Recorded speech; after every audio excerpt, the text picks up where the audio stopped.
Bismillahirrahmanirrahim. Assalamualaikum warahmatullahi taala wabarakatuh. Salam sejahtera, salam perpaduan dan salam Syawal buat seluruh rakyat Malaysia.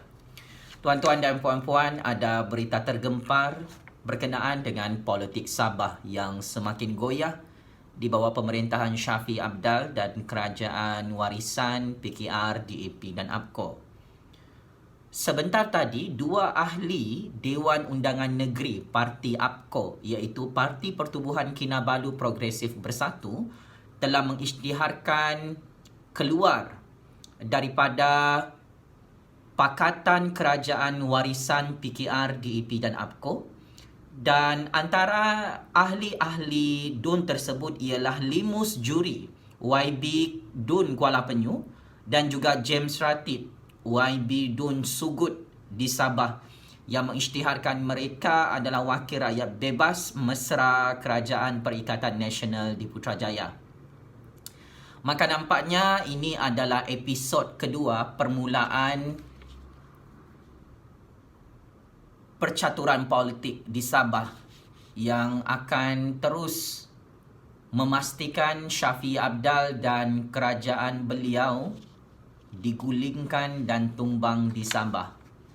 Dari segi rekod sejarah politik Sabah, apabila di peringkat pusat berlaku pertukaran kerajaan, maka di Sabah juga akan berlaku pertukaran kerana sentimen politik dan sifat percaturan politik yang mana ahli-ahli DUN boleh dijual beli di dalam politik Sabah dengan nilai-nilai yang cukup mahal.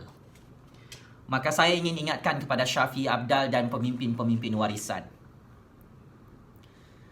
Shafie Apdal ada menyatakan hari ini bahawa tidak mudah untuk menumbangkan dan menggulingkan warisan seperti mana parti PBS pernah ditumbangkan dan digulingkan di Sabah. Saya ingin ingatkan Shafie Apdal, sifat politik di Sabah itu adalah mudah lentur dan mudah dibeli. Dan perkara ini, Shafie Apdal, warisan DAP, APCO dan PKR yang semakin berkurangan kerusi DUN di Sabah, anda semua perlu bersedia untuk digulingkan dan ditumbangkan oleh tangan-tangan gaib politik di Sabah untuk mengembalikan semula pemerintahan UMNO bersama PBS, bersama Parti Star, bersama dengan Parti Bersatu di Sabah. Mei 2018 yang lalu, Shafie Apdal dan warisan berjaya menggulingkan Kerajaan Musa Aman dan UMNO Barisan Nasional di Sabah selepas Musa Aman dipecat oleh TYT Sabah Tun Juhar kerana kekurangan majoriti kerusi DUN, kerana ada beberapa ahli DUN di dalam UMNO Barisan Nasional Sabah melompat ke dalam kem Shafie Apdal di dalam Parti Warisan Sabah. Maka kitaran percaturan politik ini tidak akan terhenti dalam politik Sabah, Shafie Apdal.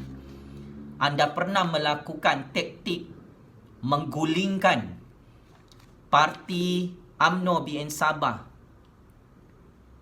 selepas PRU 14 yang lalu. Lebih kurang 1-2 bulan anda mengambil masa untuk menggulingkan Musa Aman dan Kerajaan UMNO BN Sabah selepas 10 Mei 2018 yang lalu. Dan kes ini akan mengambil masa lebih kurang 1 hingga 2 bulan, Shafie Apdal. Saya tidak terkejut jika akan lebih ramai lagi ahli-ahli DUN, Parti Warisan, DAP, APCO dan PKR mengisytiharkan keluar daripada gabungan kerajaan warisan di Sabah. Anda perlu bersedia, Shafie Apdal. Seperti mana Shafie Apdal pernah melakukan urusan jual beli dan lompat parti.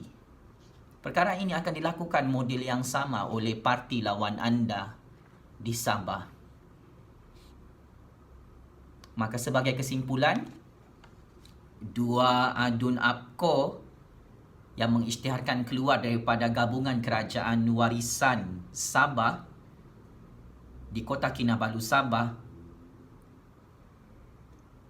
secara rasmi hari ini menyokong kerajaan Tan Sri Muhyiddin Yassin dan kerajaan Perikatan Nasional, dan mereka adalah ahli dun bebas di Sabah. Syafi Abdal dan warisan Sabah tidak lama lagi akan digulingkan dan tumbang tanpa perlu menunggu PRU 15. Checkmate and game over.